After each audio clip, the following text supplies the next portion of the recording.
पत्नी ने गुस्से में बस एक ब्रेसलेट तोड़ा था, लेकिन उसे जरा भी अंदाजा नहीं था कि उसी ब्रेसलेट से निकली बैंगनी रोशनी उसके बेवकूफ समझे जाने वाले पति के शरीर में समा गई है। अगले ही पल घर का मनी प्लांट अचानक मुरझा गया। फिर भी पत्नी को इसकी गंभीरता समझ नहीं आई। तलाक के कागजों पर पति के हस्ताक्षर करवाने के लिए उसने दूसरी शादी की अंगूठी भी फेंकी। तभी बाहर आसमान में अचानक बिजली चमकी और जोरदार गरज हुई। पत्नी के सीने में अचानक तेज दर्द उठा। उसी समय उसकी कंपनी की सप्लाई चेन में भी बड़ी समस्या आ गई और उसके पूरे परिवार पर भारी मुआवजे का संकट मंडराने लगा। इसी बीच अंगूठी से निकली बैंगनी रोशनी भी पति के शरीर में समा गई। अचानक उसके पीछे एक विशाल सुनहरा ड्रैगन प्रकट हुआ। जिस आदमी को 3 साल से सब मूर्ख समझते थे, वह अचानक पूरी तरह बदल चुका था। उसने पत्नी से कहा, तुम्हारे परिवार की ज्यादातर किस्मत अब खत्म हो चुकी है। दरअसल वह कोई साधारण आदमी नहीं था, बल्कि एक शक्तिशाली जादूगर था। 3 साल पहले मरने से पहले एक बूढ़े व्यक्ति ने एक विशेष टोकन की मदद से उसे बुलाया था। बूढ़े ने उससे अपने परिवार की 3 साल तक रक्षा करने की विनती की थी। परिवार का एहसान चुकाने के लिए उस जादूगर ने अपनी आत्मा को 3 शादी के टोकनों में छिपा दिया था। बूढ़े ने अपनी पोती की शादी उसी आदमी से कर दी और कहा था कि अगले 3 साल तक परिवार को हर हाल में उसकी देखभाल करनी होगी। लेकिन इन 3 वर्षों में उस आदमी को सबने मूर्ख समझा। पत्नी का परिवार उसे रोज अपमानित करता और डांटता था। अब 3 साल का वादा पूरा होने में सिर्फ 1 दिन बाकी था। तभी पत्नी का विदेश से लौटा पहला प्यार उसकी जिंदगी में वापस आ गया। उसने अपने पति को तलाक देने का फैसला कर लिया। लेकिन पत्नी ने जैसे ही 2 शादी के टोकन तोड़े, जादूगर समय से पहले जाग गया और उसकी असली शक्ति वापस आ गई। अब वह बिल्कुल भी मूर्ख नहीं था। उधर शादी का समझौता तोड़ने के कारण पत्नी के परिवार पर भारी जुर्माना भी आने वाला था। तभी उसका पहला प्यार वहां पहुंचा और बोला कि वह उसकी मदद कर सकता है। कुछ ही देर बाद एक अमीर परिवार के वारिस ने सबके सामने उस महिला को शादी के लिए प्रपोज कर दिया। जब महिला ने देखा कि उसके माता पिता इस रिश्ते से बेहद खुश हैं, तो उसने शादी के लिए हाँ कर दी। इसके बाद उसने अपने गले से आखिरी शादी का टोकन भी उतार कर तोड़ दिया और पति से कहा, तुम अभी इसी वक्त मेरे घर से निकल जाओ। अगले ही पल घर के बाहर खड़े प्राचीन पेड़ पर जोरदार बिजली गिरी। आखिरी टोकन में छिपी उसकी आत्मा का हिस्सा भी पूरी तरह उसके शरीर में लौट आया। अब वह पूरी तरह जाग चुका था। उसने शांत आवाज में पत्नी से कहा, तुम्हारा परिवार बहुत जल्द बहुत बड़ी मुसीबत में पड़ने वाला है। लेकिन किसी ने उसकी बात पर विश्वास नहीं किया। पत्नी को जरूर महसूस हुआ कि उसका पति अब पहले जैसा नहीं रहा। फिर भी उसे लगा कि उससे तलाक लेना ही सही फैसला है। कुछ ही देर बाद पूरे परिवार के फोन लगातार बजने लगे।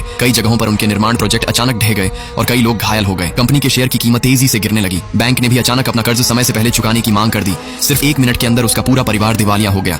लेकिन वह आदमी बिल्कुल शांत रहा। उसने बिना किसी पछतावे के तलाक के समझौते पर हस्ताक्षर कर दिए।